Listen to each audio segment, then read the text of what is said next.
Welcome to Gajal civil service academy. দেখো, এই ভিডিওর মাধ্যমে আমি হরমুজ প্রণালী বা হরমুজ স্টেট সম্পর্কে আলোচনা করব। মধ্যপ্রাচ্যে যেহেতু ইরানের সঙ্গে আমেরিকা যুক্তরাষ্ট্র এবং ইসরায়েলের সরাসরি যুদ্ধ হচ্ছে, তার ফলে খবরের শিরোনামে একটা প্রণালীর নাম এসছে, তার নাম হচ্ছে হরমুজ প্রণালী বা স্টেট অফ হরমুজ। ঠিক আছে, প্রথমে আমরা জানবো প্রণালী কাকে বলে। প্রণালী হচ্ছে একটা সংকীর্ণ জলভাগ পাশে অবস্থিত বৃহৎ জলভাগকে কানেক্ট করে, অর্থাৎ সংকীর্ণ একটা জলভাগ পাশে অবস্থিত দুটো বৃহৎ জলভাগকে যখন কানেক্ট করবে সেটাকেই বলবো আমরা প্রণালী। এবং সেই প্রণালীর দুই পাশে কি থাকবে না, ল্যান্ডমাস থাকবে, অর্থাৎ স্থলভাগ থাকবে।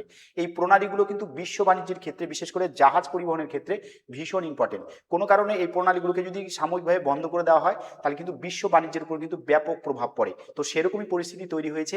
ইরান কি করেছে, ইরানের পাশে আছে হরমুজ প্রণালী বা স্টেট অফ হরমুজ, সেটাকে বন্ধ করে দিয়েছে। প্রথমে আমরা দেখে নিচ্ছি, এখানে আছে দেখো ইরান, এদিকে আছে সৌদি আরব, এদিকে আছে ওমান, এদিকে আছে ইউএই। এই ইউএই মানে হচ্ছে ইউনাইটেড আরব এমিরেটস, যাকে বাংলায় বলা হয় সংযুক্ত আরব আমির শাহী। এটা হচ্ছে মধ্যপ্রাচ্যের একটা দেশ।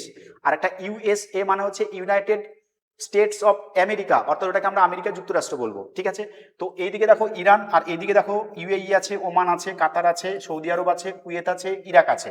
তো এর মাঝে দেখো একটা জলভাগ আছে, এই জলভাগটাকে বলছে পারস্য উপসাগর, অর্থাৎ পার্সিয়ান গালফ। আর এদিকে আছে দেখো আরব সাগর, অর্থাৎ অ্যারাবিয়ান সি। তাহলে এদিকে একটা বৃহৎ জলভাগ, এদিকে একটা বৃহৎ জলভাগ, এর মাঝে দেখো একটা সংকীর্ণ দেখো প্রণালী আছে, এটারই নাম হচ্ছে স্টেট অফ হরমুজ প্রণালী। ঠিক আছে, বা স্টেট অফ হরমুজ বা হরমুজ প্রণালী বলা হয়।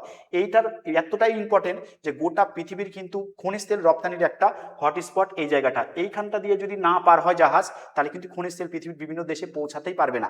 তো সেই জন্যই একটা পরিস্থিতি তৈরি হয়েছে, ক্রাইসিস তৈরি হয়েছে, যেটা বিশ্ব বাণিজ্যের ক্ষেত্রে বা বিভিন্ন দেশে কিন্তু এর প্রভাবটা খুব তাড়াতাড়ি পড়বে। এবং তার সাথে সাথে আমাদের ভারতের উপরে প্রভাব পড়বে কিনা বা কতটা পড়তে পারবে, সেটাই আমি আলোচনা করে দিচ্ছি। ওকে, তো এই ক্ষেত্রে দেখো ইরানের সাথে যেহেতু যুদ্ধ হচ্ছে, ইরান কি করেছে, এই জায়গাটাকে ব্লক করে দিয়েছে।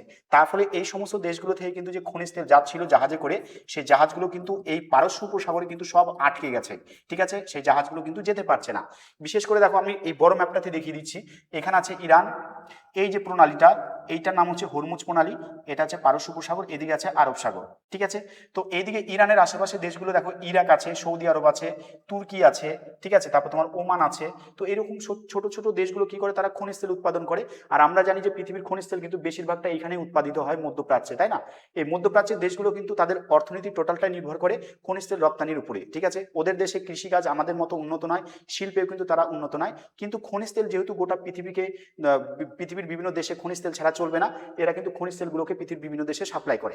আমাদের যেমন খনিজ তেল দরকার, এই সমস্ত দেশগুলোরও কিন্তু প্রয়োজন খনিজ তেলটাকে বিক্রি করে আমাদের মতো দেশ থেকে কিন্তু টাকাটাকে নিয়ে তাদের দেশে কাজে লাগানো। ওকে, তো এই ক্ষেত্রে কি হচ্ছে দেখো, ইরান এখানে আছে, ইরানের সাথে যুদ্ধ হচ্ছে কার, আমেরিকা যুক্তরাষ্ট্রে। দেখো, আমেরিকা যুক্তরাষ্ট্র এখান থেকে কিন্তু ইরানে যুদ্ধ করতে পারে না। ঠিক আছে, সম্ভব না এত দূর থেকে এখানে যুদ্ধ করার।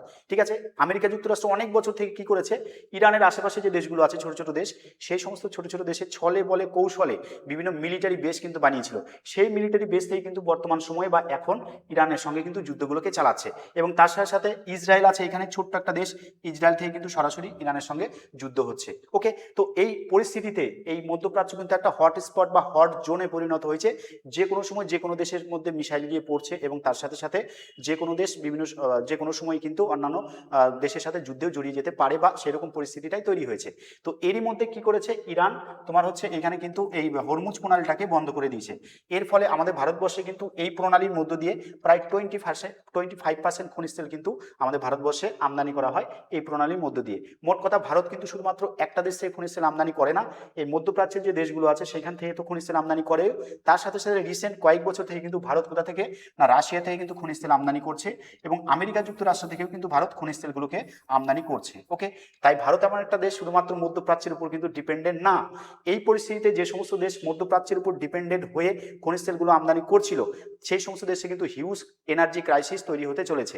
ঠিক আছে, তো এই ক্ষেত্রে বলে দিচ্ছি, চীন কিন্তু ইরান থেকে খনিজ তেলটা বেশিরভাগটা কিন্তু তারা আমদানি করে থাকে। চীনেও কিন্তু একটা ক্রাইসিস তৈরি হওয়ার সম্ভাবনা হয়ে আছে, যেহেতু হরমুজ প্রণালীটা বর্তমানে যুদ্ধের জন্য বন্ধ আছে তাই। ঠিক আছে, তো পরীক্ষাতে আমাদের কি প্রশ্ন আসতে পারে, যে হরমুজ প্রণালী কোথায় অবস্থিত, প্রণালী কাকে বলে বা স্টেট কাকে বলে, এই জিনিসগুলো কিন্তু পরীক্ষাতে আসে।